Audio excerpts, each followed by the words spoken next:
Welcome to How AI Happens, a podcast where experts explain their work at the cutting edge of artificial intelligence.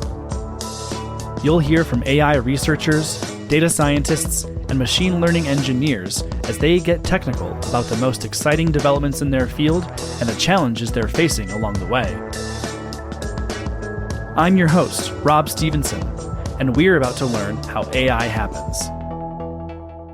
Okay, we are back here with another classic installment of How AI Happens. I'm your host, Rob Stevenson, and I've been looking forward to this conversation that I'm about to have today because our guest has had a ton of interesting roles in our space and has been working on some projects that I'm guessing the folks out there listening have used themselves.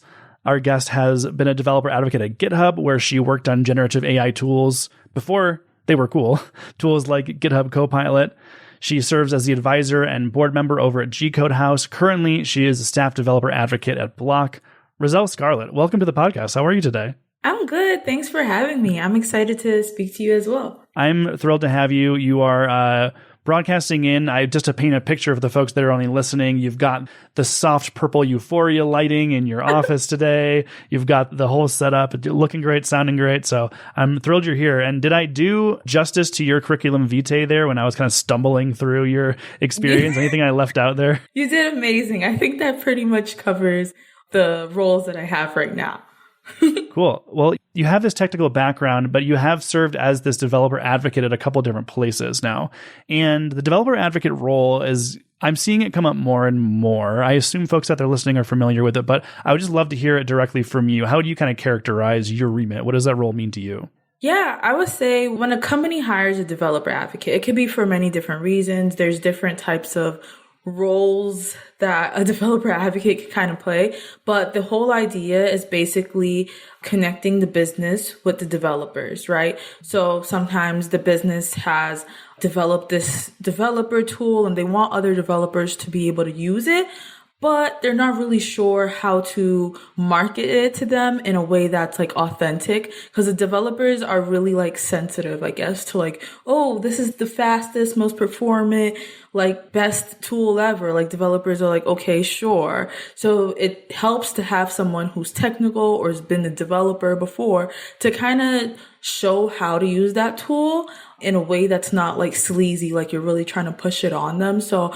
my role might look like writing blog posts about myself leveraging the tool, or speaking at a conference, or just interacting with other developers and using that tool. And then from there, other developers or potential users can say, oh, I think I like to use that. Or they might say that might not work for my use case. Okay, yeah, that makes sense. Thanks for walking me through that. Technical arms of the business are frequently misunderstood by the non-technical parts of the business. And it kind of comes up a lot on this show, this idea of how you position your team and yourself and your skill set to the rest of the org who are going to be making requests of you, particularly in AI. AI is this magic wand that can be waved over problems and then like, okay, tech side of the business, you go solve this. And being able to provide this sort of feedback, boundary, what have you, is an increasingly important skill set for folks to have. And in your case, you've been brought in deliberately because of that skill set, maybe to sort of serve as a bridge from the more technical parts of the business to the non-technical parts. Is that a fair, that's not an oversimplification, is it? No, I think that's pretty fair. Yeah. Got it. Cool. So yeah, I think most people will probably not have the luxury of a developer advocate to kind of go between them and the other sides of the business. But at Block, that does exist. So what do you think are the kind of fundamental ways that non-technical parts of the business misunderstand the tech side, which I guess would just amount to your main focus? I think I could use GitHub as an example. I think when it first came out, the marketing team took one approach. They're like, oh, like, look, it helps you like to code, developer productivity and stuff like that. So when it was first rolled out, developers didn't really understand how it will work. They just like installed it and they're like, it's not coding for me, like you all said.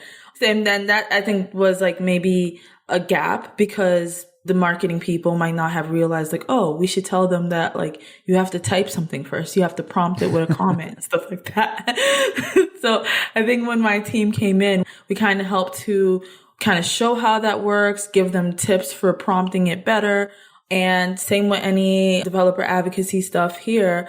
I think right now it's not really for Block. The AI tool is not really super focused, or the business side is not really like super focused on being the voice for it, but the engineers are. And I still think there's a little bit of a gap where the engineers are like, whoa, you can make this really super complicated thing. And then other users are like, but what is it? So I've been able to maybe break it down to like a lower level. And I'm like, you can like, even this really simple example of making a to-do app, and people are like, oh, okay, I get it. I don't know if that made sense. I'm kind of rambling, but yeah, feel free to like help me expand on that a bit. Yeah, no, that makes sense. You are sort of like, because the value of whatever the tool is so obvious and taken for granted by the people who make it because they've been living with it for months of development, right? And then they have to meet people where they are. Like as a developer, you are on step 12 and everyone else that this tool is for is maybe on step 1. Right. Enter Rizel. Exactly. Like I basically have to gauge, like, has this been promoted or shown to developers in a way that's too simple or in a way that is too complicated and people don't know where to start? So I can be like, okay, I need to make this make this clear for beginners or make this clear for more advanced folk. Yeah, that makes sense. So when it came to Copilot, marketing sort of is overpromised or just mispromised or just like, I don't know. It sounds like there was just this gap in between what was advertised versus what the actual use case was. So what was your process for coming in and actually showing how Copilot ought to be used? Yeah, totally. I can go into that, right? So to give context, at least this is like the perspective that I had. I did not, just to make sure, like clarify to everybody, I didn't create GitHub Copilot or really have a hand in it. The engineers did an amazing job at developing it. And I joined GitHub as a junior developer advocate around the time that GitHub Copilot was in like beta or technical preview. And there was all these like really mixed reviews on social media where people were like, I don't really like this. Or some people were like, I really like it. And I was like, this is interesting. So really my team didn't tell me like, go look into it or anything. I was just like, I want to know the truth. Like, is it something that's bad or is it something that's good? Because I would go on Twitter or like join a Twitter space and people would be like, it's actually stealing your code. And I'm like, I don't know if I want to work somewhere where it's stealing code. So I was like, let me try to like play around with it. So after a few weeks of playing around with it, I was like, oh, okay, I kind of see how to approach GitHub Copilot.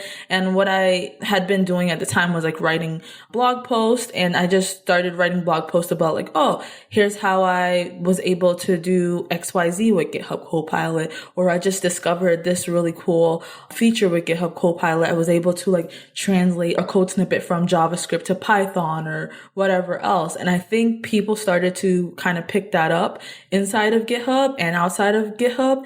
And I think that helped people to kind of approach GitHub in better ways. Not saying I was the only person doing that, but I do think I helped to push forward the understanding of how GitHub Copilot was working and how people could leverage it. Okay, yeah, that makes sense. And again, like it is just a different skill set than the folks developing the tools tend to have. The developers don't have the marketing chops. The marketers don't have the technical chops, right? Yeah. So whereas that feels like is what creates the need for developer advocacy. Yes, exactly. There's so many different types of developer advocates, but I think what you just described is like where I thrive. So what is the advocacy in your current role? What are the kind of the projects where you're like, okay, I need to go be that in between?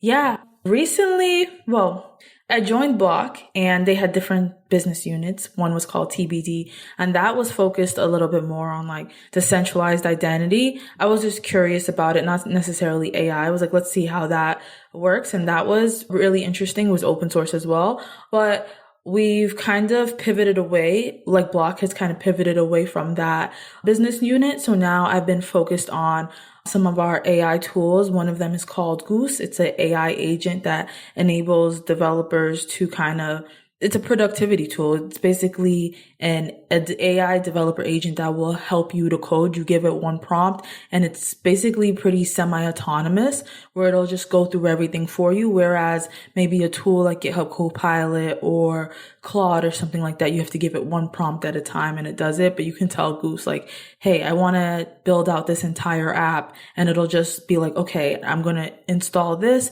do that, like step 1 through 10 or whatever, and it'll do it for you. So that's what I've been focused on right now.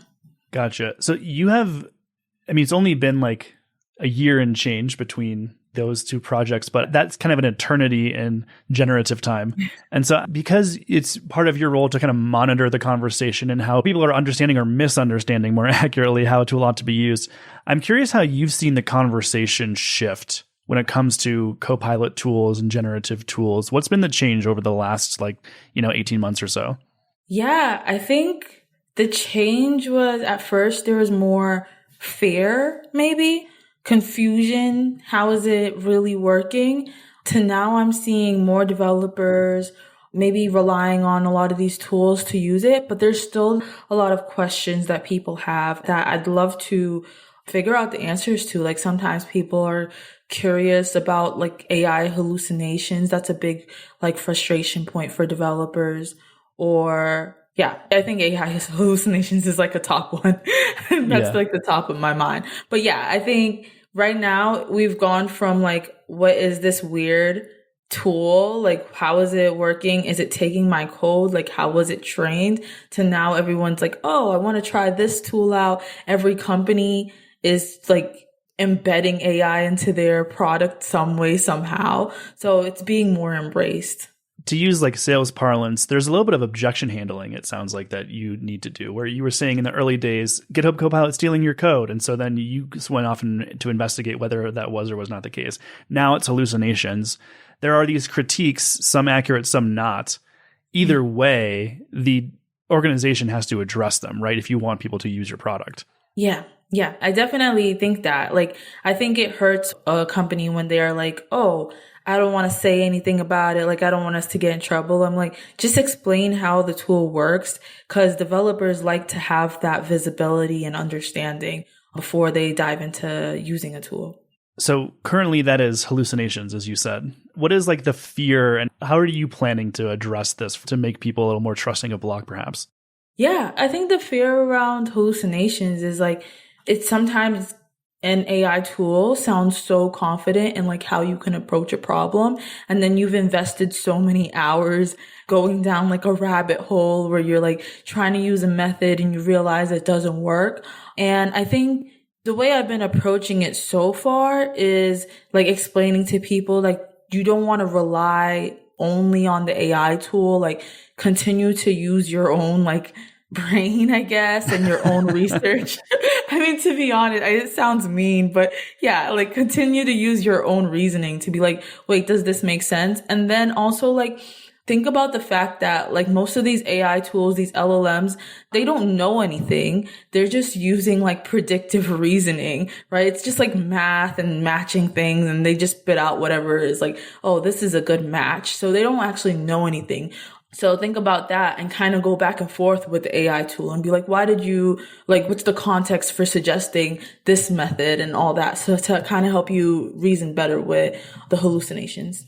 Yeah, that's an interesting call out, right? That it is doing this predictive thing. It's regurgitating a little bit, but it's not reasoning. And we've spoken a little bit about the recent research paper that Apple put out, sort of like testing the reasoning ability of all these LLMs. And for my money, it was a pretty big javelin through the heart of short-term AI hype, right? And the answer is just like, look, it's not thinking on its own. That's important to remember when using the tool.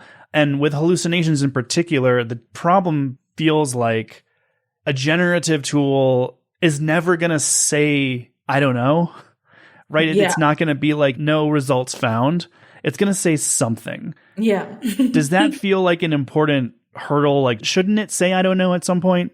Yeah, I think so. I think that would be helpful because, like you just said, it's super overconfident, or sometimes it even, I don't know if you've ever experienced where you tell it something and then you tell it, no, that's not true. And they're like, yes, sorry, you're always right. Yeah, just So I would love immediately to, backpedals. yeah. I'm like, okay. So I would love to see some AI tools go in that direction where it's okay to say, I don't know, but I understand that it's not necessarily like programmed that way. Yeah, you as a user, you feel like it has to give you an answer. And if it Yeah. said, I don't know, then would that undercut its utility? Like maybe the belief of a developer might be like, oh, it's better to give a slightly wrong answer than no answer at all, which feels like a gross incentive. Oh, that's a good question. I don't know for other people in particular, but I always respect someone that's like, oh, I don't know, but like this is the closest I can get to it. So even Or if the let me AI find tool the did answer that, I for would you. be, Yeah, like yeah, that, I respect that a lot. Like, hey, I don't know, I have that in front of me. Like, let me get back to you. Like, I would rather you do that than just make something up. But the yeah, compulsion is always to make something up. yeah. It's kind of like how real humans act sometimes. Exactly. Yeah. So then when it comes to assuaging the concerns about hallucination, what is the approach for you and Block? Is there a way to kind of show off, hey, here's how we're addressing it, here's how we're trying to mitigate it? How would you go about trying to make people feel better? Yeah, while we don't have any like specific like publications out yet about this, we do have different like tools built in place of the Goose tool or the Goose AI developer agent. So one thing we have is called Goose Hints, where it's just like this text file and you give it like extra context of where exactly you're trying to go. And I find that with AI tools, when you're more specific, like the results are like more refined, right? So we have Goose Hints. We have another thing called Plans where Goose, because it's semi-autonomous, it will essentially go and talk to an LLM, like OpenAI's GPT-4 or whatever. Rizel said she wanted to make a web app that does this or create unit tests that do blah, blah, blah. Can you help me create a plan for this? But if you wanted, you can create, like as the user, you can create your own custom plan. That way the LLM doesn't just hallucinate its own thing and you're like, I already know what I want it to do. I'm just maybe too lazy to manually do it or want to save some time. So that can also help the process of like refining the output as well. So there's a lot of different things in place to make sure that the AI tool Goose hallucinates less. Okay.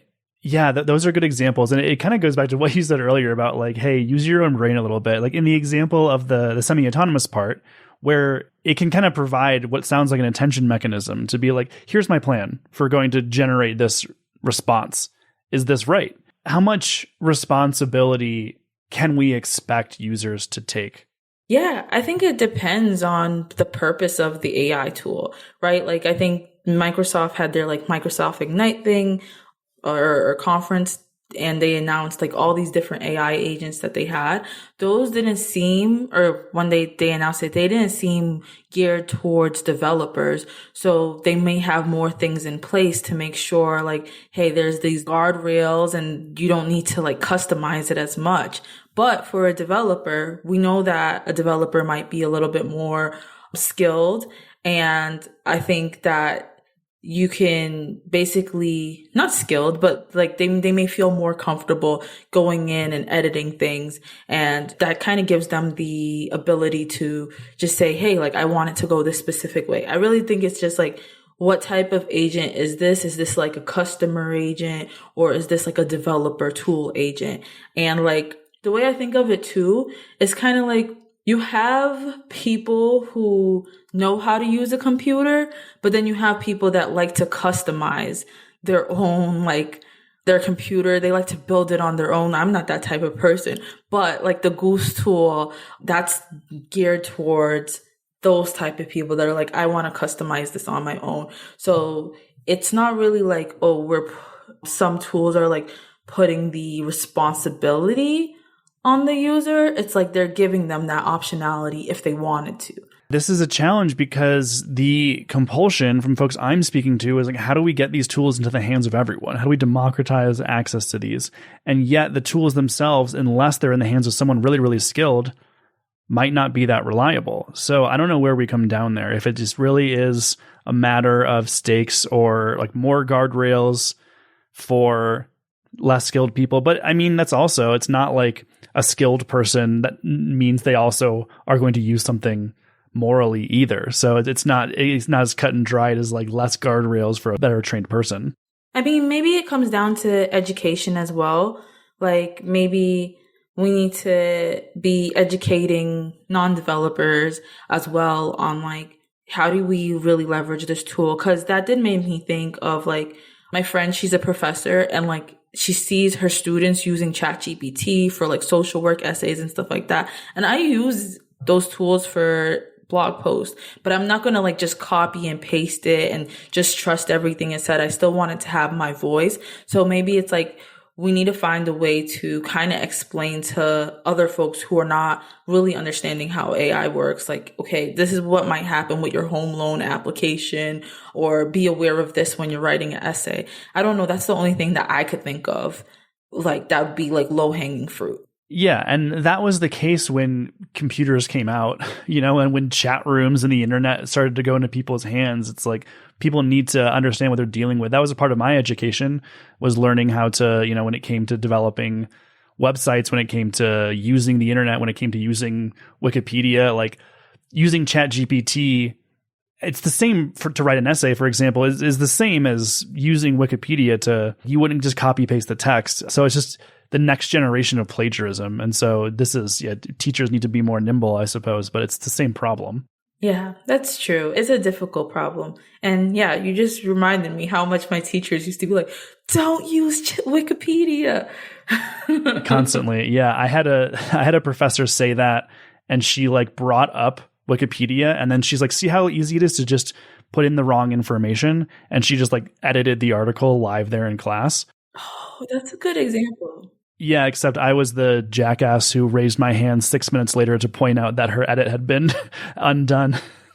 You're like, well, they fixed it. They fixed it right away. I didn't look at it in the 6-minute window that you edited it, so I'm fine. But yeah, anyway, it's a point well taken that this is a matter of education. I tend to agree with you there. And now, Rizel, before I let you go, I wanted to make sure we speak about your work with the G-Code House, because it feels really important for companies who wish to invest in the next generation of talent and have more representative talent in their own organizations to partner with companies like this. And so I would love it if you could just explain a little bit about first what G-Code House is, and then also your work with them. Gotcha. Yeah. G-Code House is basically a program that exposes women of color and non-binary people of color to code. And we make sure that they have other things in place for them, like food or housing or whatever, so that they don't have to worry about those external things, because sometimes that's a huge barrier. When we notice that like there's not that much diversity in tech, it's often because like we don't really have the privilege to focus on that. And then in terms of like companies thinking about bringing in or hiring this diverse talent, it's beneficial for many reasons. I know we're talking about AI right now. It's beneficial for the reasons of getting better results from AI. A lot of times AI is really focused on one specific demographic because that's the training data that's been out there. So it's good to get folks from all backgrounds involved. Gotcha. So what would you say when it comes to folks from these backgrounds participating in tech, in addition to having basic needs met, which it sounds like G-Code House is invested in? What is standing between these folks and having a career like yours and getting access to tech? Oh, interesting. I think like one of the things like I mentioned was just like, I guess, general privilege. I also took a non-traditional route where I went to a coding boot camp that paid me. And it's not like one of those ones that asked me to pay them back or anything. They literally just paid me. And that made it so much easier, because oftentimes you're like, yo, I need to be in a stable job. I want to take this class, but I can't. And then I think other things that can be in the way are like, the teams often are just mostly white males, so it can feel like you don't belong. It can be discouraging, and oftentimes women of color, even just women in general, they end up leaving. So I think it's the lack of having a stable path into tech, and then the lack of like having a way to feel comfortable and want to stay, that like your career may be shortened and you just end up being junior and then you go to something else. So yeah, I think that's the only thing that is between them and getting this AI career, I guess. Yeah. No. I like how you explained in your background, you were paid to take this boot camp. In a way, functions almost as like a scholarship for you to receive this education. I never considered this idea to I always figured a boot camp is like an alternative to a 4-year degree in a lot of cases. And I've seen in the last decade plus of my career, companies shifting to be like, yeah, a boot camp is perfectly good training. Like, we'll accept that. We want those folks on our team. But even compared to a 4-year degree, paying for a boot camp and spending the time to go to a boot camp, that still does require privilege, right? That still requires the ability to make the investment and the ability to spend the time. So it's like closer, but it's not perfect in terms of engaging, I think, with the type of communities that it was intended to. So this is just a shout out for the folks listening, because I feel like they are going to be in positions to treat with organizations like G Code House. Yeah.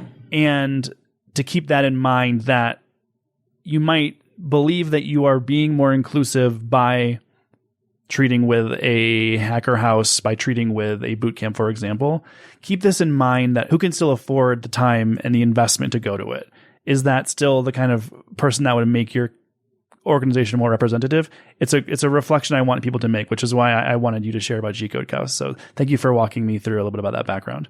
Thank you. And that's a really good reflection. And before I let you go, Rizel, I wanted to ask you, as a developer advocate, what do you think is the ideal relationship between you and the technical arms of the business for whom you translate?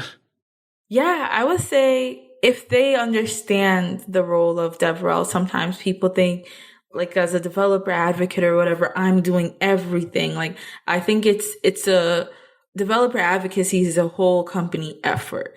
Sometimes it's just one person that's on the developer advocacy team or 3 or whatever. It's a small group. So I can create a strategy, a content strategy with you. I can think about what relationships we can create, but I feel great when the technical team is okay, here's the part that we'll play in this. We'll maybe keep good communication with you, or we'll continue to do blog posts as well, or whatever it is, where it's not only solely on the developer advocacy team to get it out there. Okay, that's great advice. Yeah, I wanted people to be able to, in the event they find themselves with someone like you, how do they make the most out of it? So that is helpful. Rizel, this has been really fun chatting with you today. Thank you for coming on the show and sharing your experience. This has been a delight. So at this point, I would just say thanks for being here. Thank you for having me. This was great. How AI Happens is brought to you by Sama. Sama's agile data labeling and model evaluation solutions help enterprise companies maximize the return on investment for generative AI, LLM, and computer vision models across retail, finance, automotive, and many other industries. For more information, head to sama.com.